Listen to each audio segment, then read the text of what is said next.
Good morning. Thank you for joining me for another 5 good minutes with the Word. I'm Barry Bryson, and we're continuing our study of Paul's co-workers today, and we're going to be talking about John Mark. John Mark, most often called just Mark, was a kinsman, probably a nephew of Barnabas, and went with Paul and Barnabas on their first missionary journey. And went with them through Cyprus. But when they went to what is present-day Turkey and started to head into the interior, Mark turned back. It says, and Peter therefore, Paul therefore doesn't want to go with him whenever they go out to make their second missionary journey.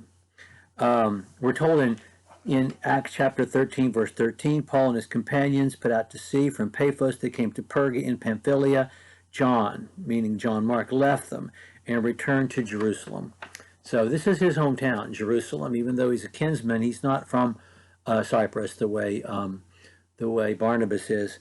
He's from Jerusalem. And of course, we've already been at his mother's house in chapter 12, because it was at John's house, at Mary's house, his mother Mary's house, where that Peter goes to after he gets broken out of prison by the angel in chapter 12.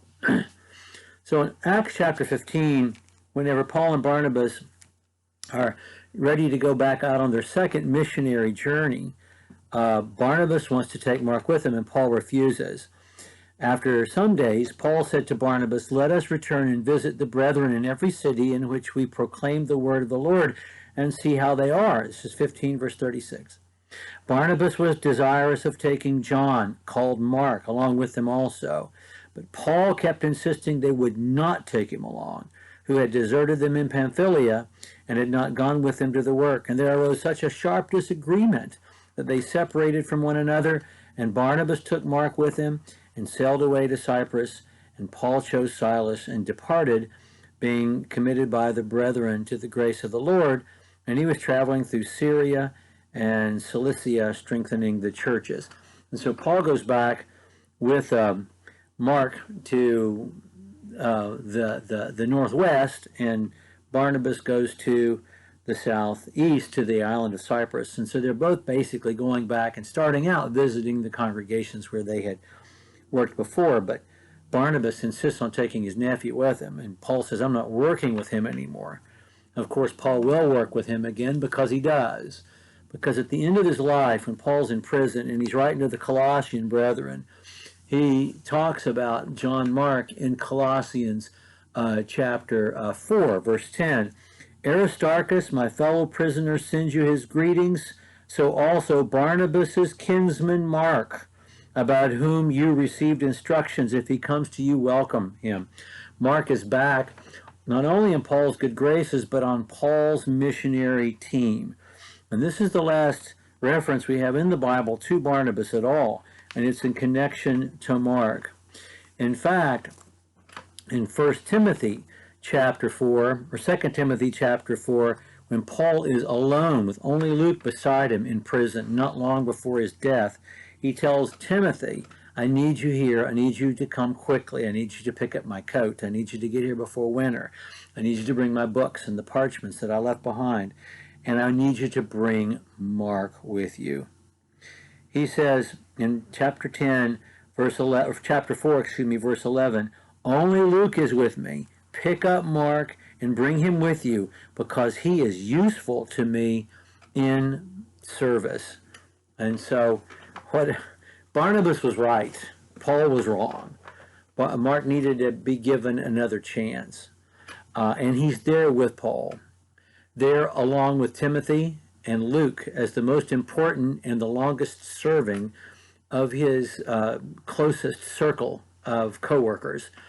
And I really appreciate that we know this about Mark. But that's not all we know about Mark, because both Peter and Paul die in Rome in the persecution that followed the burning of Rome, Nero's persecution. Paul dies first. And in 2 Peter, the letter that Peter writes not long before his death, he ends Peter, or 1 Peter, by saying, Silvanus, which is Silas, our faithful brother, for so I regard him, I have written to you briefly, exhorting and testifying that this is the true grace of God, stand firm in it. She who is in Babylon, that's code for Rome, by the way, chosen together with you, sends you greetings. So does my son Mark. So, Silas and Mark are both Paul's guys, but now they're with Peter. And of course, Peter knows these guys, both of them, because they're both Jerusalem boys. We talked about Silas being a member well regarded in the Jerusalem congregation back in chapter 15. And we've met Mark before. Peter went straight to Mark's house when he got broken out of jail. And so there's a natural connection between these two guys. And when we studied the Gospel of Mark, because yes, this is this Mark, we talked about the connection between Mark and Peter, and how Mark, who wrote the Gospel of Mark, was probably writing the things that he heard from Peter. And it is as much Peter's Gospel as it is Mark's Gospel. And we also said that there was this moment in chapter 14 of Mark's Gospel where we believe Mark made his appearance in the Gospel of Mark. And this is Mark chapter 14, and we're going to be looking at verses 51 and 52. In Mark chapter 14, verses 51 and 52, we're told this, and it's told in no other gospel, and it has no other purpose for being in the text if it's not a signature. After all the disciples have fled from Jesus in the Garden of Gethsemane, it says, a certain young man was following him, wearing nothing but a linen covering, tunic, over his naked body. And they seized him, but he left the linen sheet behind and escaped naked. What's the purpose of that detail? If Mark is not telling us, I was there, I followed, I tagged along. They didn't know I was there, but I was there, and I saw what happened, and they tried to grab me too, and I barely escaped. And so I think that Mark was there at the very beginning, and he's there till the very end, at least to the end of the lives of Peter and Paul.